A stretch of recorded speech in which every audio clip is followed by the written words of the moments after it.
For the last few weeks, shark attacks have been all over the news. And talk of shark spottings off the coast of Delmarva has been causing quite a bit of buzz. Let's recap what's been going on. So far this year in North Carolina alone, there have been 8 reported attacks, the highest ever recorded in the 80 years the University of Florida has been tracking sharks. Across the U.S., there have been 23 shark attacks, which is on pace to be higher than the 10-year average of 41. The past 3 years have also been high when it comes to attacks in the United States. According to the International Shark Attack Files, in 2012, there was a total of 53. In 2013, there were 47 reported attacks, and in 2014, there were 52. Now, over those 3 years, only 2 of the attacks resulted in fatalities, although there has been 1 death this year in Hawaii. Now, while there haven't been any reported attacks this year on Delmarva, there have been a few shark sightings. And Delmarva Life Sean Stryker joins us from Ocean City. Sean, is this something we need to worry about? Jimmy, here's the thing. Sharks, they live in the ocean, so anytime you enter their habitat, you're risking an encounter. How much of a risk? Well, that's something I don't know, so I'm turning to my friend Dr. Eric May, Associate Professor of Fisheries Science at UMES. Doctor, thanks for joining me. No problem. So these recent attacks, what do you make of them? Do we know why they're happening? I was looking at some of the data that is available. Part of the thing that they believe is more the number of people, more the degree of information, social media. Years ago, people would get bitten, go to the hospital, nobody would know about it. Now you have almost instantaneous communication. Yeah. End result is you get the information right on the web and people know about it. The other possibility is you start getting warmer temperatures, more people in the water, and the sharks begin to aggregate more inshore. Then you have the likelihood of encounter go up. Now, when it comes to types of sharks, I mean, I've always heard like bull sharks are super aggressive, but does it matter which type of shark it is? Yeah, not all sharks are aggressive. There are very docile sharks, some that look mean, are really mean, and sand tiger sharks really are bottom feeders. They're not likely to go ahead and bite people.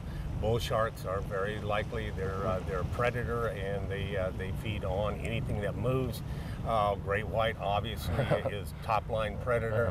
It's going to go ahead and eat water, eat anything that gets in its way if it's hungry. Okay, yeah. And that's the trick. If it's hungry, it's going to feed. If it's not going to feed. But I'm not going to go in the water and see if it's my lucky day. Yeah, I don't want to risk it. No, No. I'm a surfer, so I like to surf. I get out during, normally in the morning the waves are the best.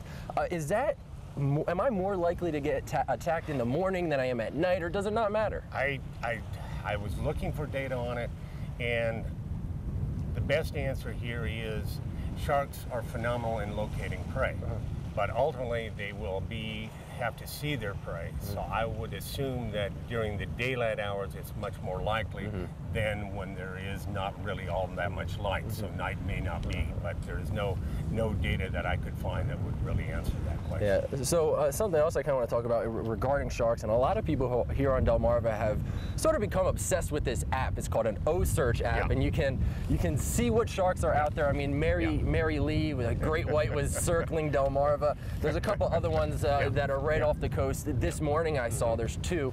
Mako is one of them. Okay. This tagging these sharks and tracking them, for me it's fun to watch, but for you guys it provides great information. I mean, it tells us a migratory pattern. It tells us where are they going ahead and having their pups, where are they moving to food.